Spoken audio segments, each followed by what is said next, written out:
Hello and welcome to our study of Jordan Peterson's 12 Rules for Living.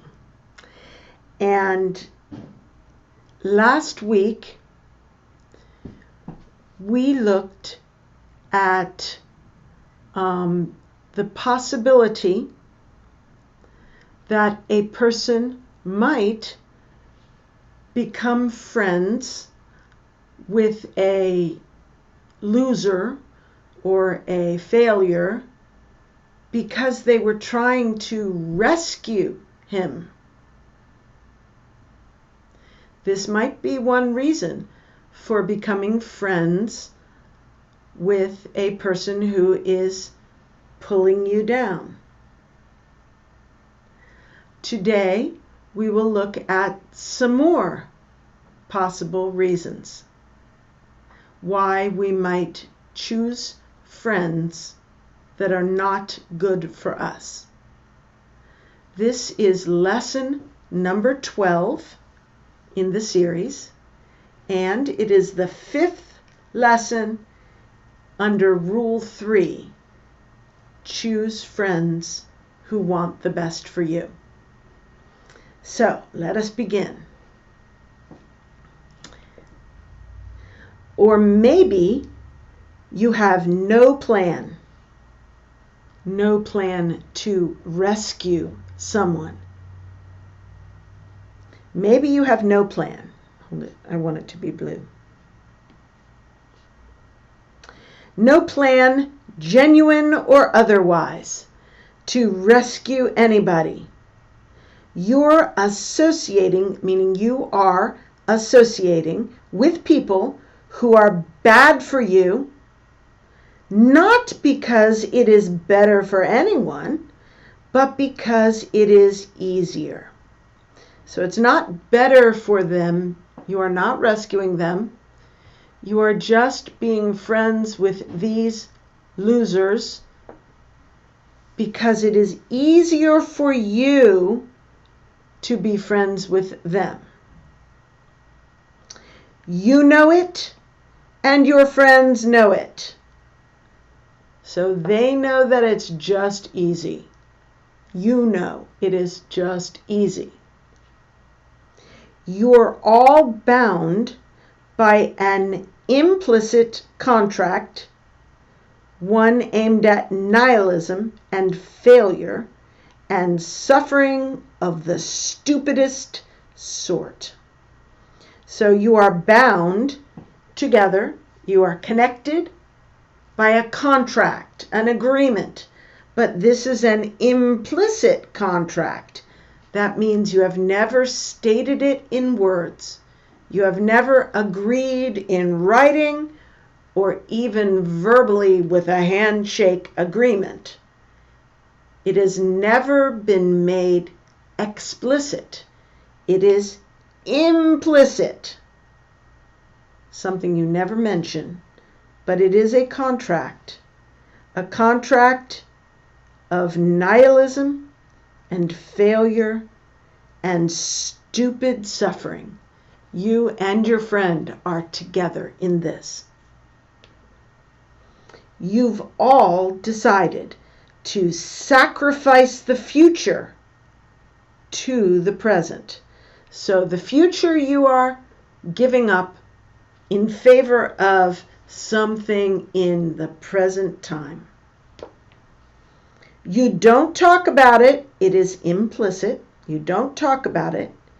You don't all get together and say, so you and your friends who are all losers, you do not say to each other, let's take the easier path. Let's indulge in whatever the moment may bring. The moment is the present. Indulge, enjoy, whatever the moment may bring. You don't say that. You don't say, and let's agree further not to call each other on it. To call someone on something, this is an idiom. It means to point out a fault. So if you are lying to me, you are telling a lie. If I call you on it, I say, you're lying. That's calling you on it. So you agree, furthermore, not to call each other on it. That way, we can more easily forget what we are doing. This whole thing would be an explicit contract. But what you have with your loser friends is an implicit contract.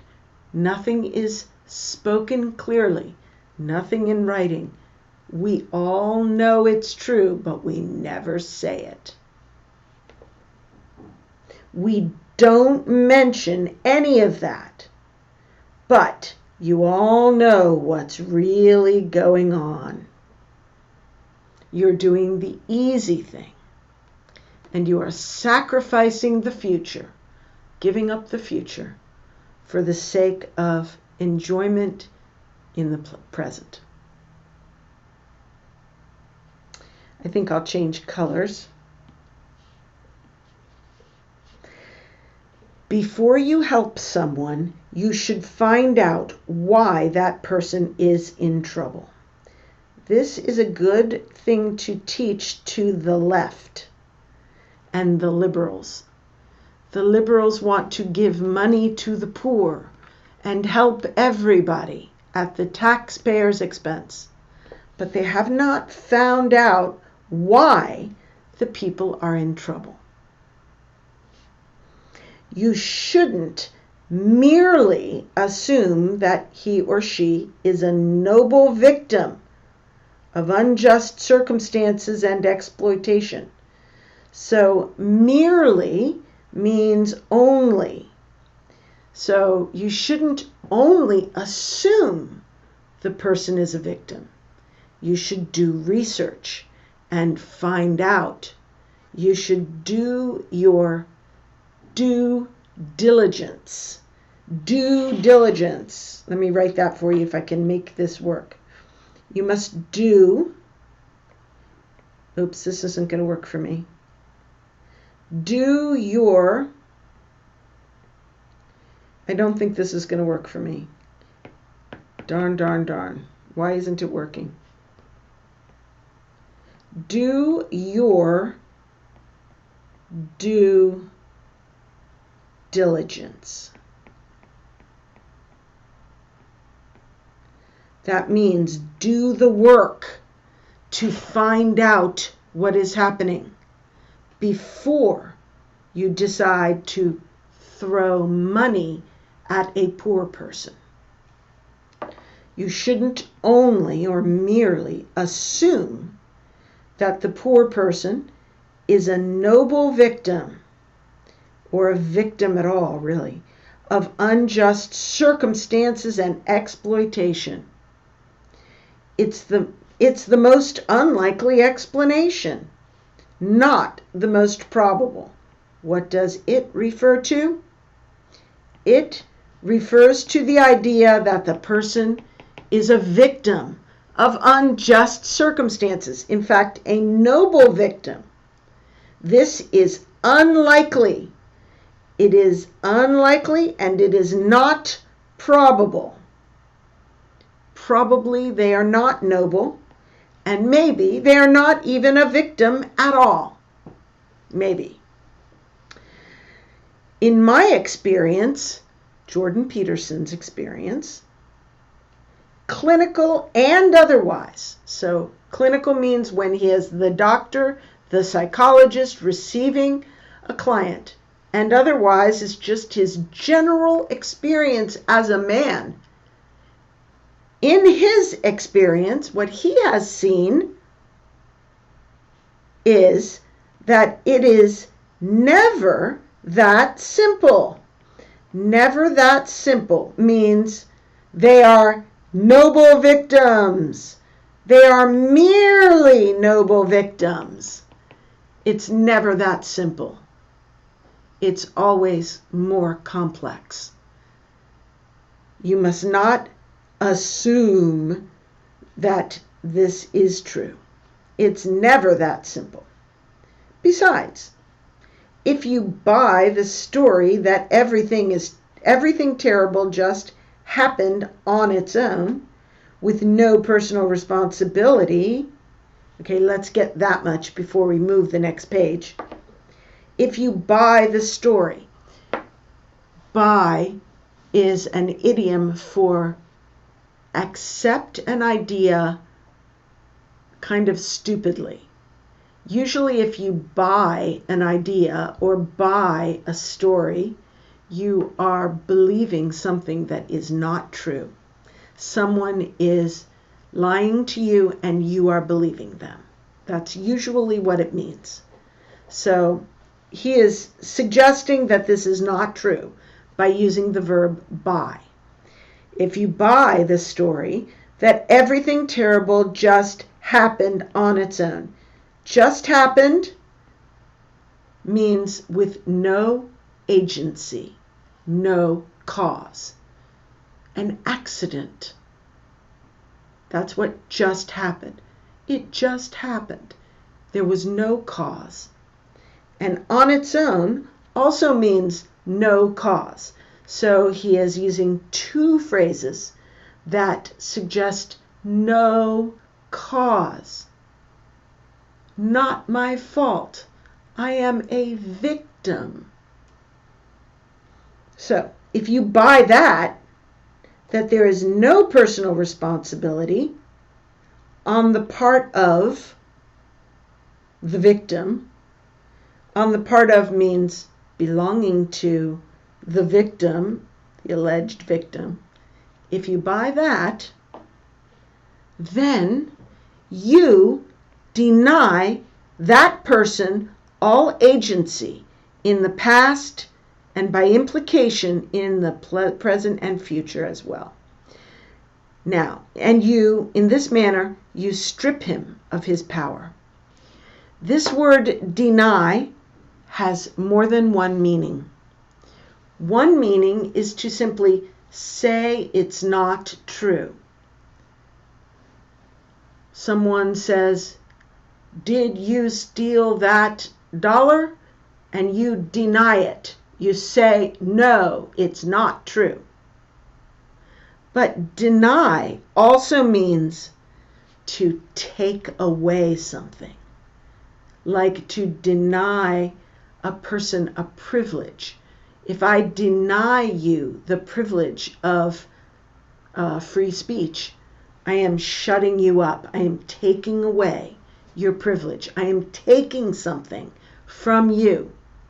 So, if you buy the story that this poor person is a victim, they didn't do anything to cause their misfortune, then what you are doing is taking away their power to change things in the present and in the future.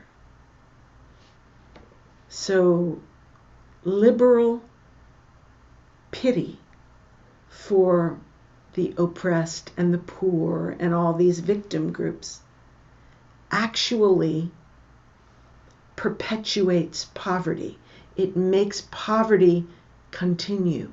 It makes bad things continue to happen. You take away a person's power to change if you believe that they are a victim, and teach them to believe that they themselves are victims. I'll get a new color. It is far more likely that a given individual has just decided to reject the path upward because of its difficulty. So, more likely than what? More likely than that they are a true victim. It is more likely that they are intentionally rejecting the upward path. That is more likely. And why do they reject it? Because it is hard. It is difficult. Perhaps that should even be your default assumption. Default is your first idea, the thing you assume first. Not that he is a victim, but that he is intentionally rejecting success. Maybe that should be your default assumption when faced with such a situation. So when you see a situation like that, you should think, this person is probably rejecting success by some action or belief of his own. That's too harsh, you think. He is anticipating your objection. You say, no, that would be too harsh, too mean to think that. He says, you might be right. Maybe it is too harsh. Maybe it's a step too far, a little bit too far. Not a lot, a step too far. But consider this. Think about this. But failure is easy to understand. No explanation for it is required. Failure is the default. It's easy. In the same manner, same way, fear, hatred, addiction, promiscuity, betrayal, and deception require no explanation. They are easy to understand. It is not the existence of vice or the indulgence in it, in vice, that requires explanation. Vice is easy. Vice is sin. It's hatred, fear, addiction, promiscuity, betrayal, and deception. Vice is bad behavior. Bad behavior is easy to understand. Failure is easy. It's easy to fail. It's easy to commit sins. It is easier not to shoulder a burden. To shoulder a burden means to pick up your responsibility and carry it. It's easier just to look at a problem and say, that's not my fault. That's not my responsibility. I'm not going to fix that. That is the fault of someone else. That's easy. But to look at the problem and say, what can I do to fix that problem? And to take the burden of responsibility on your shoulders, to shoulder the burden, that is difficult. You can see why failure is easy and success is hard. It's easier not to think, not to do, not to care about problems. It's easier to put off until tomorrow what needs to be done today. That is an idiom in English. Put off until tomorrow what needs to be done today. This is laziness and procrastination. So that's a phrase that is used. when we have phrases like this, people speak them very fast because they recognize the idiom. So I'll read it fast for you so you can hear how it sounds. It's easier not to think, not to do, not to care. It's easier to put off till tomorrow what should be done today. All you hear is put off tomorrow, today. Put off till tomorrow what should be done today. And drown the upcoming months and years in today's cheap pleasures. That is not an idiom, so people would articulate it carefully. Drown the upcoming months, so kill the future, in today's cheap pleasures. The pleasure of saying, it's someone else's fault. That bad government screwed up education, so my children are dumb, and I am dumb. It's not my fault, it's the government's fault. That's easy, that's cheap. But that drowns the future in the cheap pleasure of today. As the infamous father of the Simpson clan puts it, okay, infamous means famous for a bad reason, famous for being bad. So it's a bad form of famousness. Criminals are infamous. Adolf Hitler is infamous. He is also famous, but famous usually means good. Infamous means well known for evil. So the infamous father of the Simpson clan. The Simpsons is a cartoon and Homer Simpson is the father. Anyway, as he puts it, which means as he says, immediately prior to downing a jar of mayonnaise and vodka, so drinking a jar full of mayonnaise, which is fat, and vodka, which is alcohol.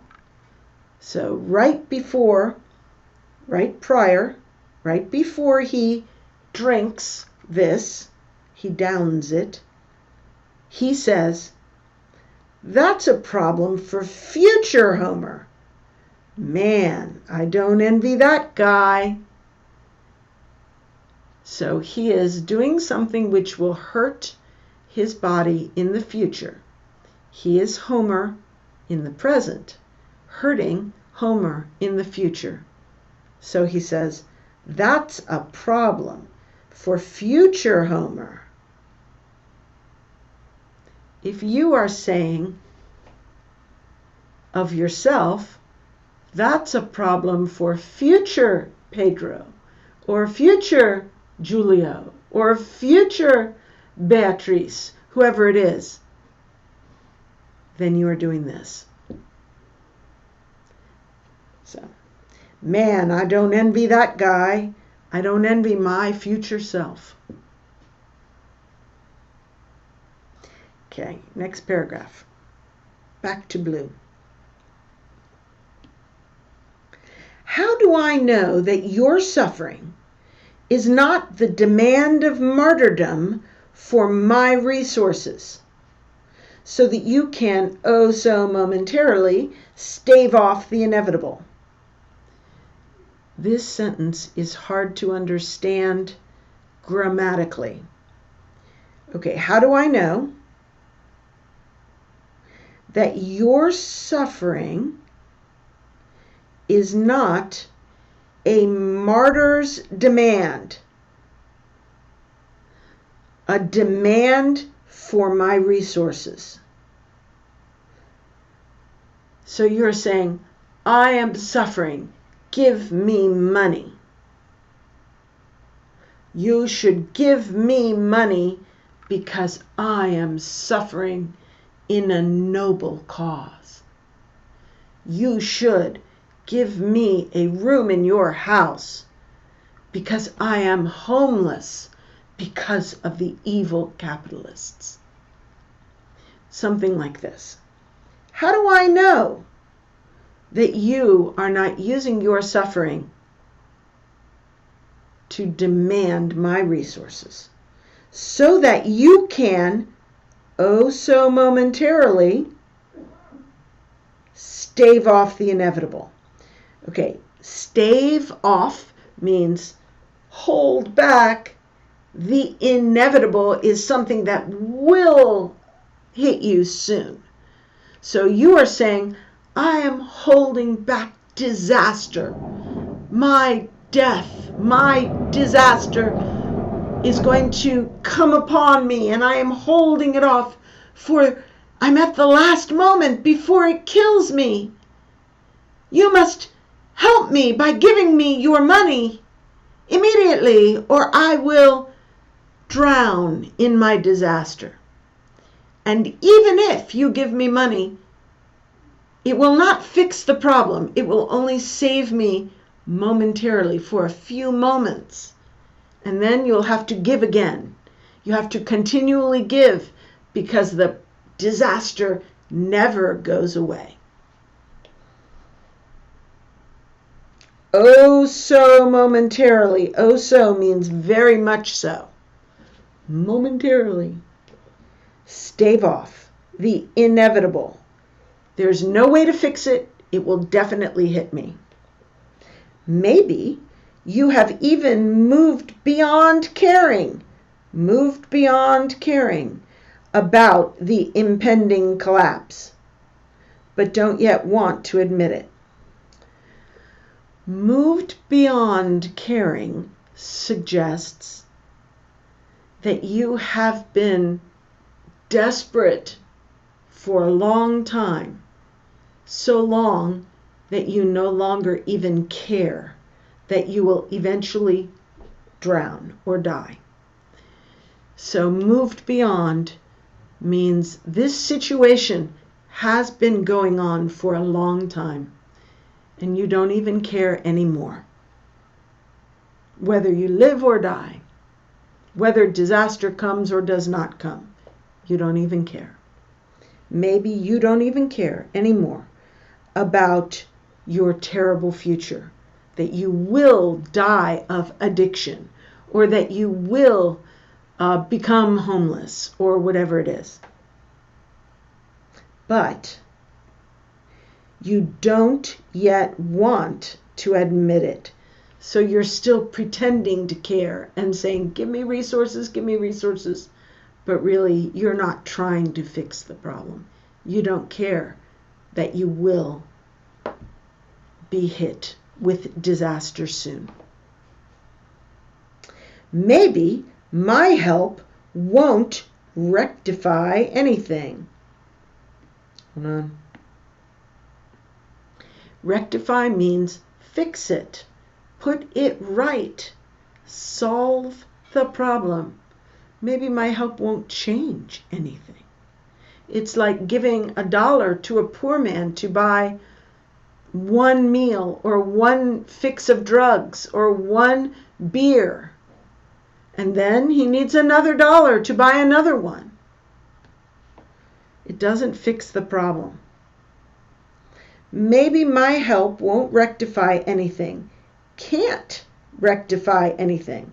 So won't help rectify it, can't rectify it. But it does keep that too terrible, that's like oh so momentarily, too terrible, too personal realization temporarily at bay. The realization is the right here, the fact that you don't even care anymore.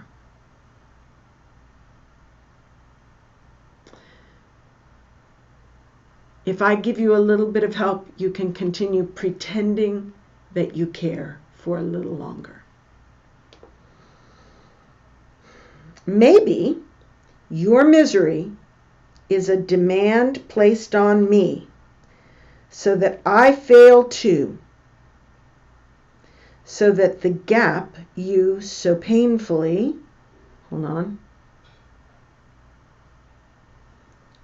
you so painfully feel between us can be reduced while you degenerate and sink. So let's look at that again. Maybe your misery is a demand placed on me. So if you die, it's my fault, and I am a failure as a human being because I didn't save you. If one baby dies, it would be better that the whole world never existed. This is the kind of idea. That every sad occurrence is the fault of every person in the world who did not prevent it. And we are all responsible for the misery of every individual who is miserable. So maybe your misery is a demand placed on me so that I fail too. And the gap you so painfully feel between us can be reduced while you degenerate and sink. So you feel like I'm here and you're there. You're going down, down, down. But because you go down, it's my fault, so I go down too. So the gap is less. I'm a failure because of your misery. Maybe. How do I know that you would refuse to play such a game?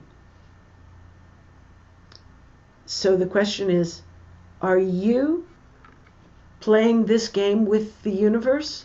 Are you willing to sink and fall just so that you can prove the successful people are failures? How do I know if that's what you are doing? How do I know that I am not myself merely pretending to be responsible while pointlessly helping you, so that I don't have to do something truly difficult, something possible? So sometimes I give $1 to a beggar so that I can feel like I am helping, when really I deep down know that I'm just making myself feel better with the fiction, the lie that I am helping. And that allows me to walk away from a person in need, true need. Maybe that person really needed me to stop and find out if there was true help I could give. So sometimes good people can be complicit in this game of blame and shame that leaves the miserable miserable and fixes no problems, does not fix problems.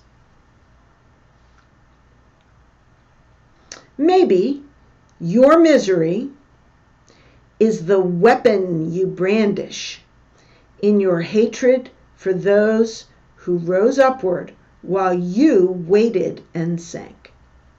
So your misery is your way to hurt the people around you who are successful, whom you hate because of jealousy.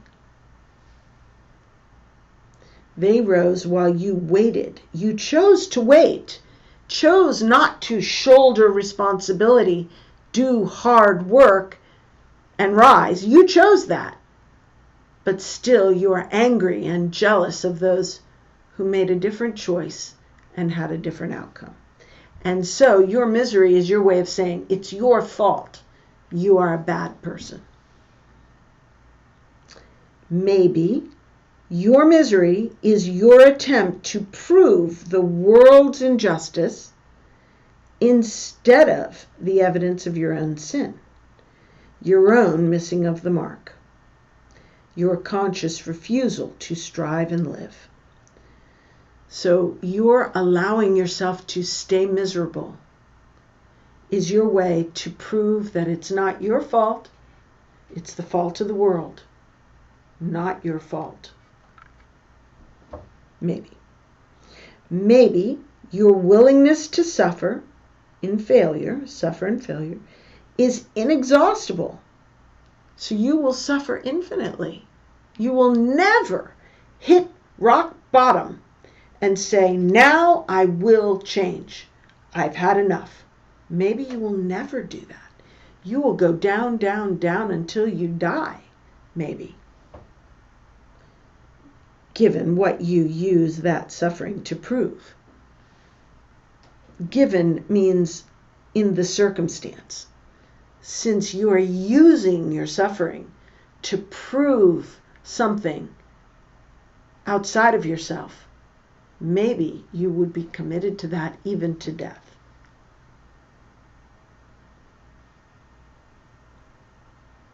Maybe you're suffering,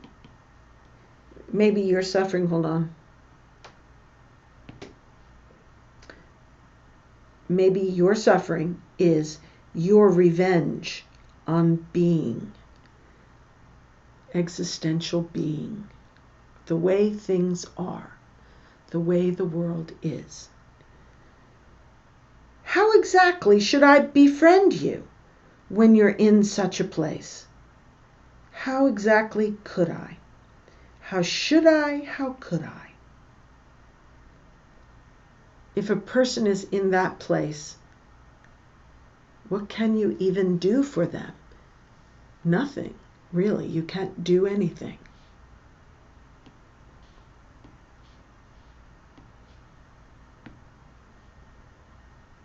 Success. That is the mystery. Remember 2 paragraphs ago or 3, we said failure is easy. Failure does not require explanation. Hatred, deception, addiction, pornography, and all forms of vice do not require explanation. They're easy. Well, here we see the opposite. Success. That's the mystery. What makes a person strong enough and wise enough to commit themselves to doing what it takes to succeed? That requires explanation. Virtue. That is what is inexplicable, impossible to explain. Why some people deny themselves in the present and purchase the future at the expense of the present. To fail, you merely have to cultivate a few bad habits. Cultivate means do it, practice it. Practice a few bad habits. You just have to bide your time. Bide your time means to wait until the right moment to do something. It means to wait. You just have to wait. And once someone has spent enough time cultivating bad habits and biding their time, they are much diminished. Much of what they could have been has dissipated. Much of their potential is gone. And much of the less that they have become, so they have become something less than they originally were. Maybe you see a 12-year-old boy who is smart and ambitious, and you think that boy will be a success. But then at 13, 14, 15 years of age, he finds friends who take drugs, smoke dope, drink, don't study, maybe break the law, go to jail. And after a while, at 18 or 19, you look at the same boy, and instead of seeing a success, potentially, you see, well, maybe he will live, but he has ruined his life. He has become less. Much of the less that they have become is real. So the reality is that they are less than they should have been. Things fall apart of their own accord. Entropy, disintegration, chaos happens. This is the second law of thermodynamics. It requires no agency. It requires no cause. Order collapses into chaos. But the sins of men speed their degeneration. And then comes the flood. So, it takes no agency for things to fall apart, but bad behavior makes them fall apart faster, and then they're swept away. The life of a promising boy can be swept away quickly by sins of men, that boy himself and others. I am not saying there is no hope of redemption. Let me get to this. Oops, sorry. I am not saying there is no hope of redemption, but it is much harder to extract someone from a chasm than to lift him from a ditch. If you are going to help someone, it is easier to pick him up a little bit than to pull him up from a deep chasm. Some chasms are very deep. Notice I pronounce chasm with a K, not with a ch of CH. It's the hard CH. Chasm. Some chasms are very deep, and there's not much left of the body at the bottom. So if you fall over a cliff into a chasm, your body will be broken. Figuratively, if you are 12 years old and then you spend from 13 to 18 doing bad things, it's possible there will be not much left to save at 18.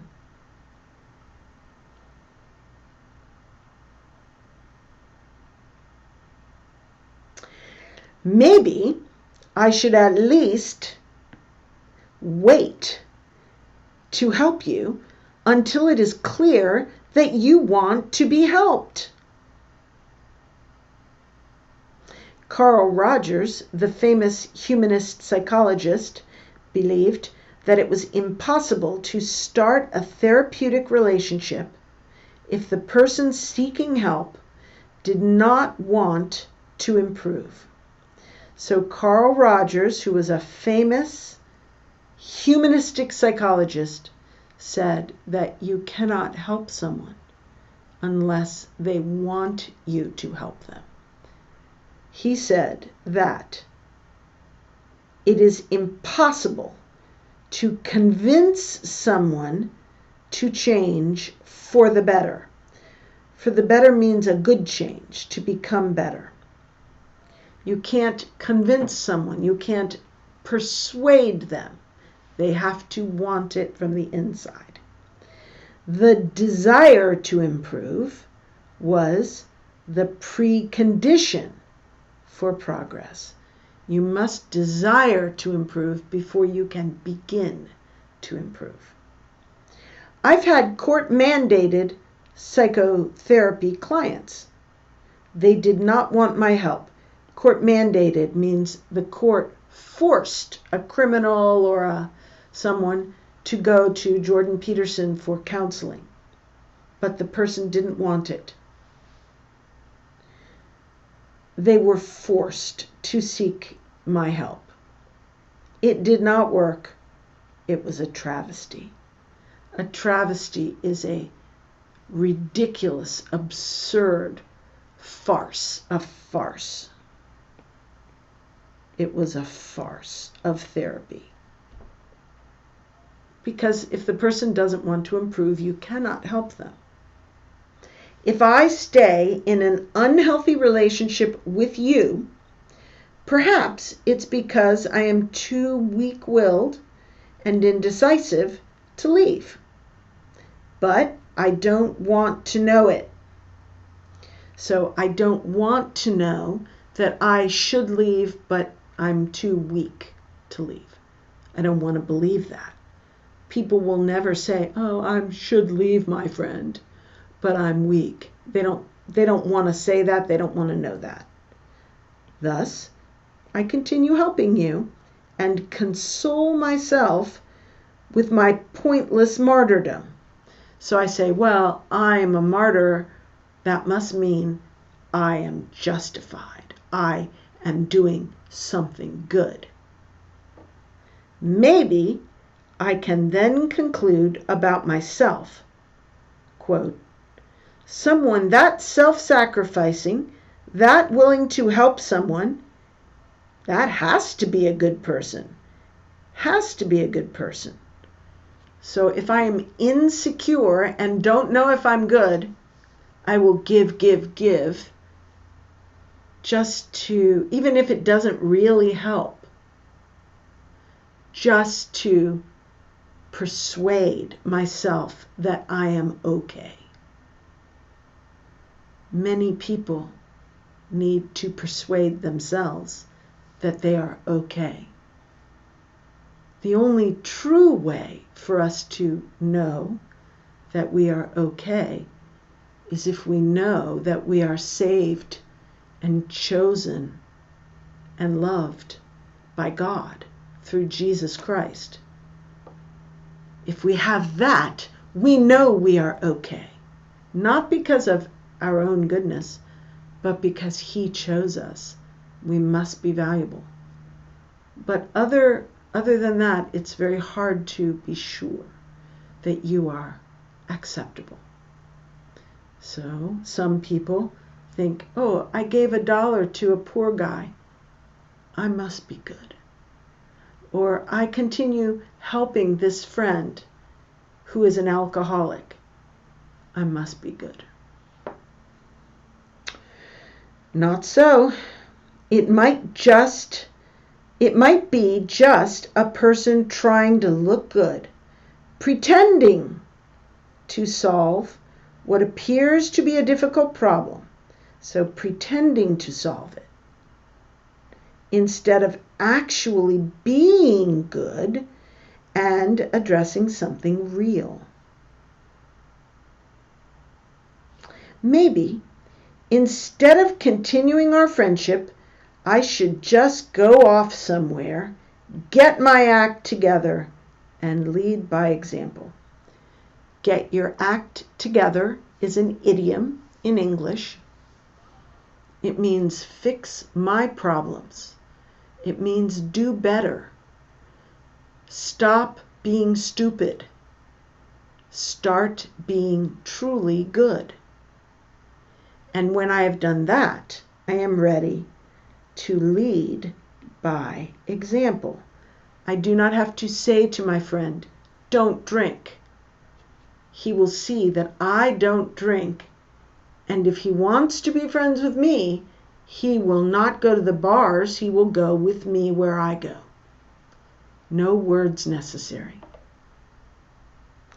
And none of this is a justification for abandoning those in real need to pursue your own narrow, blind ambition, in case it has to be said.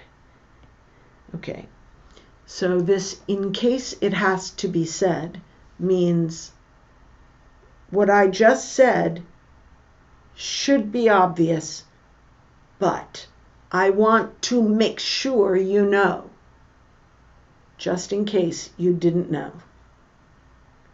So he states what should be obvious, and that is that everything that came before does not apply to a person who is in real need, a person who wants to be helped and can be helped.